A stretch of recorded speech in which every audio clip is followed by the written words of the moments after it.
people on the spectrum tend to have this one individualized niche that they just hyper focus on, and they just spend most of their times just perseverating on that and just focusing on that. So for me, that was technology. I was a big gamer growing up, Nintendo, Super Nintendo, etc., PC. And eventually, I found the game World of Warcraft, and I spent a lot of time playing that. And it took some learning, but eventually I was able to turn another passion of mine, improvisation, and combine the two together and actually turn it into something that I do on a regular occasion. So I would say, as encouragement goes, find out what it is you're interested in, and then try to find as much information as you can about it.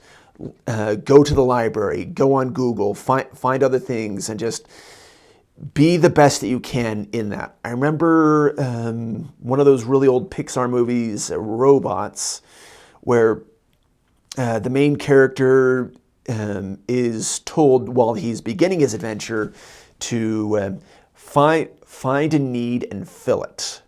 So it's been a little bit interesting for me too, because for me, I look in the world in a very, very unique way.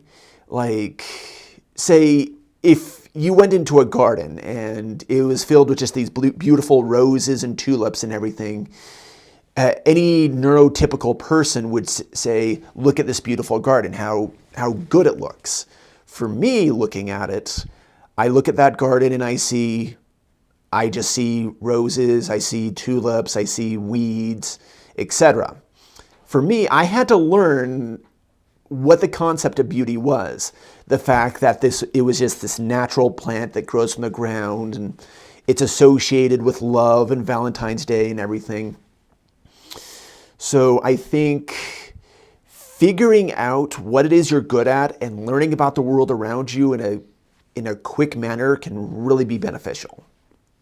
If you feel like you're on the spectrum, first of all, get a diagnosis and see where it is you land on that spectrum. Because when I went to the U of U to get my diagnosis, I got like a stack of papers that was like a 10-page thing that says, this is my background, these are my hobbies, etc., etc. And then through it, it would say, these are my avoidances, these are things that annoy me, or these were observations from the therapist that actually diagnosed me.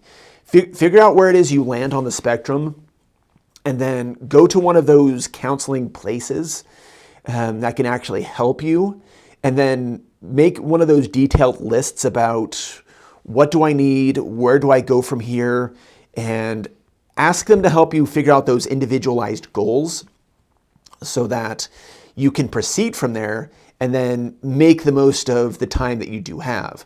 I guess I feel like because autism and Asperger's was not a really prevalent thing back in the 80s when I was born and everything, I guess I sort of feel like I wish time travel was invented so I could go back to myself when I was 5 or 6 years old, tell myself that I was on the spectrum, and then get that diagnosis so early on in my life so that maybe I could have made more friends growing up, or maybe I could have had a girlfriend growing up and maybe have my heart broken, or maybe having a few more interactions so that maybe I could have been a little bit more prepared for high school, college, and just day-to-day living.